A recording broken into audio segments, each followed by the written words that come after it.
আসসালামু আলাইকুম। এর আগের ভিডিওতে হচ্ছে লন্ড্রির ইন্টারনাল কাজ কীভাবে করতে হয় সেটা হচ্ছে আমি দেখিয়ে দিয়েছি কীভাবে ব্যবহার করবেন। সো এখন হচ্ছে লন্ড্রির এক্সটার্নাল পার্টে চলে আসছে। সো এক্সটার্নাল পার্টে হচ্ছে এখানে যখন হচ্ছে আপনি অন্য কোনো জিনিস অর্থাৎ যদি হচ্ছে আপনার হোটেলের ভেতরে হচ্ছে লন্ড্রির অপশন না থাকে লন্ড্রির সেগমেন্টটা, তখন সেই ক্ষেত্রে আপনি যেটা করতে পারেন যে আপনার গেস্টদের জন্য বাইরে থেকে হচ্ছে লন্ড্রিতে হচ্ছে তাদের জামা কাপড় বা জিনিসপত্র ধুয়ে সেটা আবার আপনি কিন্তু ব্যাক আনতে পারছেন। তো সেটার ক্ষেত্রে আপনার যেটা করতে হবে সেটা হচ্ছে ম্যানেজ অপারেটরে প্রথমে ক্লিক করতে হবে। অপারেটরে ক্লিক করলে আপনি লন্ড্রি অপারেটর এখান থেকে সিলেক্ট করতে পারবেন। তো এখন হচ্ছে আমি ম্যানেজ অপারেটরের ডান দিকে যে অপশনটা অ্যাড লন্ড্রি অপারেটর, এখানে ক্লিক করব। সো এখানে ক্লিক করার পর দেখতে পাচ্ছেন একটা ফর্ম চলে আসছে। এখানে আমি লন্ড্রি অপারেটরের নাম দিতে পারবো। সো আমি হচ্ছে লন্ড্রি অপারেটরের নাম দিয়ে দিলাম যে লন্ড্রি অপারেটর 1। ঠিক আছে, সো লন্ড্রি অপারেটর 1 দিয়ে দিলাম। তার কন্ট্যাক্ট নাম্বার 017। এখানে জাস্ট একটা মানে ডেমো একটা মোবাইল নাম্বার দেওয়া আছে, আর কিছুই না। সো এখানে কান্ট্রি সিলেক্ট করব। আমি কান্ট্রি সিলেক্ট করে দিব হচ্ছে বাংলাদেশ। তারপর হচ্ছে এখানে স্টেট সিলেক্ট করব। তো স্টেট সিলেক্ট করব হচ্ছে আমি এখান থেকে ঢাকা সিলেক্ট করে দিব। তারপর হচ্ছে সিটি সিলেক্ট করে দিব, সিটিও হচ্ছে ঢাকা। এরপর হচ্ছে ব্যাংক সিলেক্ট করে দিব। ব্যাংক হচ্ছে আমি দিলাম হচ্ছে সাপোজ ব্যাংক এশিয়া। এরপর আমি একটা অ্যাকাউন্ট নাম্বার দিয়ে দিব, something like demo account number. Opening balance কত? ওপেনিং ব্যালেন্স সাপোজ হচ্ছে আমি 1 লাখ দিলাম। অ্যান্ড টাইপ হচ্ছে লন্ড্রি অপারেটর হচ্ছে এটা কোম্পানি দিয়ে দিলাম।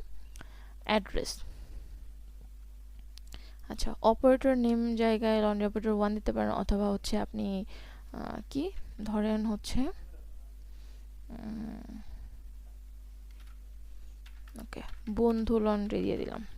ঠিক আছে, মানে ওই অপারেটরের নাম, এখন কোম্পানির নাম হতে পারে, সেটা দোকানের নাম হতে পারে, সামথিং যাই হোক সেটা দিয়ে দিবেন। তো এরপর হচ্ছে অ্যাড্রেস আমি সাপোজ দিয়ে দিলাম হচ্ছে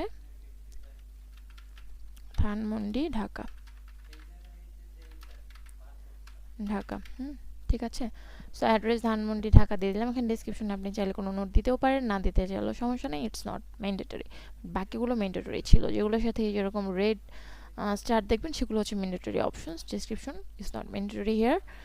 সো এখন হচ্ছে আমি ক্রিয়েট অপশনে যখন ক্লিক করব তখন কিন্তু এটা ক্রিয়েট হয়ে যাবে। সো দেখতেই পাচ্ছেন আমার কিন্তু বন্ধু লন্ড্রি এখানে হচ্ছে ক্রিয়েট হয়ে গেল। ওকে, তো কান্ট্রি বাংলাদেশ সিলেক্ট করলাম। আচ্ছা এখানে 18টা চলে আসছে। আমি এখন এডিটে যাব। এডিটে যে কান্ট্রি কিন্তু আমি বাংলাদেশি সিলেক্ট করে দিব। ওকে, বাংলাদেশি আছে, এখানে আপডেট করে দিলাম। আচ্ছা কান্ট্রি কোড হয়তো দেখাচ্ছে। সো এইখানে হচ্ছে আমার লন্ড্রি অপারেটর কিন্তু বন্ধু লন্ড্রি ক্রিয়েট হয়ে গেছে। এখন আমি যাব ম্যানেজ ভাউচারে। সো ভাউচার ম্যানেজ হবে তখনই যখন আপনি ভাউচারটা ক্রিয়েট করবেন। সো আপনি এখান থেকে ক্রিয়েট লন্ড্রি ভাউচারে চলে যাবেন। সো লন্ড্রি ভাউচার ক্রিয়েট করার জন্য আপনার যেটা করতে হবে যে যে বন্ধু লন্ড্রি নামে আমি ভাউচার ক্রিয়েট করব, সো সেটা সিলেক্ট করে দিলাম। এরপর হচ্ছে পারচেজ ডেট দিয়ে দিয়েছি, এখানে ডেট দেওয়াই আছে। সো এরপর হচ্ছে আমি আইটেম সিলেক্ট করব। তো হ্যান্ড টাওয়েল সিলেক্ট করলাম 2টা। এরপর হচ্ছে এখানে রিমার্কস আমি চাইলে কিছু লিখতে পারি, না লিখলেও সমস্যা নাই। হ্যাঁ, তারপর হচ্ছে আমি এখানে ক্রিয়েট ভাউচার যে অপশন, এটাতে ক্লিক করে দিব। এটাতে ক্লিক করলে কিন্তু আমার ভাউচারটা ক্রিয়েট হয়ে গেল। এই যে বন্ধু লন্ড্রির নামে ভাউচার ক্রিয়েট হয়ে গেছে, এটা আপনি চাইলে দেখতে পারবেন। এই যে দেখতে পাচ্ছেন যে বন্ধু লন্ড্রির নামে কিন্তু ভাউচারটা ক্রিয়েট হয়ে গেছে। এখানে হিস্ট্রি দেখতে পারবেন, অথবা প্রিন্ট ইনভয়েস দিয়ে ইনভয়েসটা মানে হচ্ছে আপনি প্রিন্টও করতে পারবেন। এখন ম্যানেজ ভাউচার অপশনে গেলে কিন্তু আমার এই যে বন্ধু লন্ড্রি নামে দেখাচ্ছে। এটা আপনি এডিটও করতে পারবেন, আপডেট করতে পারবেন, ডিলেটও করতে পারবেন।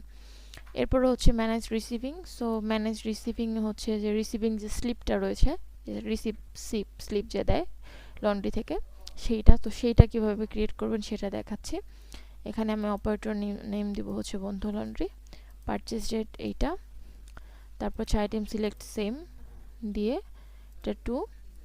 এখন হচ্ছে আমি যদি রিসিভিং স্লিপের সেম জিনিসটা রেখেছি এবং ক্রিয়েট ভাউচার অপশনে কিন্তু ক্লিক করলে আমার এটা কিন্তু ক্রিয়েট হয়ে যাচ্ছে। দেখতেই পাচ্ছেন যে বন্ধু লন্ড্রি নামে কিন্তু আমার রিসিভিং স্লিপটা কিন্তু ক্রিয়েট হয়ে গেল। সেইভাবে হচ্ছে রিসিভিং স্লিপ ক্রিয়েট করতে হবে। সো দেন হচ্ছে ম্যানেজ পেমেন্ট। সো এখন পেমেন্ট অপশনে গিয়ে এটা কীভাবে ক্রিয়েট করবেন সেইটা। ক্রিয়েট পেমেন্টে ক্লিক করলে তখন হচ্ছে এখানে একটা হচ্ছে ফর্ম চলে আসবে। সো ফর্মের মধ্যে হচ্ছে আপনি আসলে পেমেন্টটা লন্ড্রিতে, যে লন্ড্রি এজেন্সি দিয়ে আপনি হচ্ছে লন্ড্রিটা করিয়েছেন তাদেরকে আসলে কিভাবে পেমেন্ট করবেন সেইটা এখান থেকে লেখা উঠবে। তো এখন লন্ড্রি নেমে যাইয়ে বন্ধু লন্ড্রি সিলেক্ট করব। তারপর হচ্ছে আমি অ্যাকাউন্টস দিয়ে দিব। এখানে আমি যদি ব্যাংক দিই সেক্ষেত্রে আমার অ্যাকাউন্ট সিলেক্ট করে সুবিধা হবে। আমি এখানে সাপোজ বিকাশ দিয়ে দিলাম। তো অ্যামাউন্ট আমি দিয়ে দিব সাপোজ হচ্ছে 500 টাকা। তো তারপর হচ্ছে ডেট দিয়ে দিলাম সাপোজ আমি আজ ডেটটা।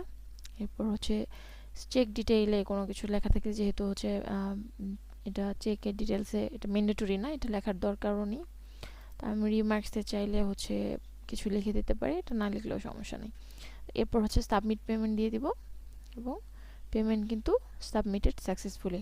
সো এখন দেখতে পাচ্ছেন এখানে কিন্তু একটা পেমেন্ট সাকসেসফুলি হচ্ছে ক্রিয়েট হয়ে গেছে। এখন যদি আপনি যে ভিউ বাটনে ক্লিক করেন তখন কিন্তু আপনি এটা দেখতে পাবেন। সো এখান থেকে কিন্তু আপনার ক্যান্সেল পেমেন্টের অপশনও রয়েছে, আমি সেটা দিচ্ছি না। তো এখানে কিন্তু খুব সুন্দরভাবে হচ্ছে ইনভয়েসটা ক্রিয়েট হয়ে গেছে।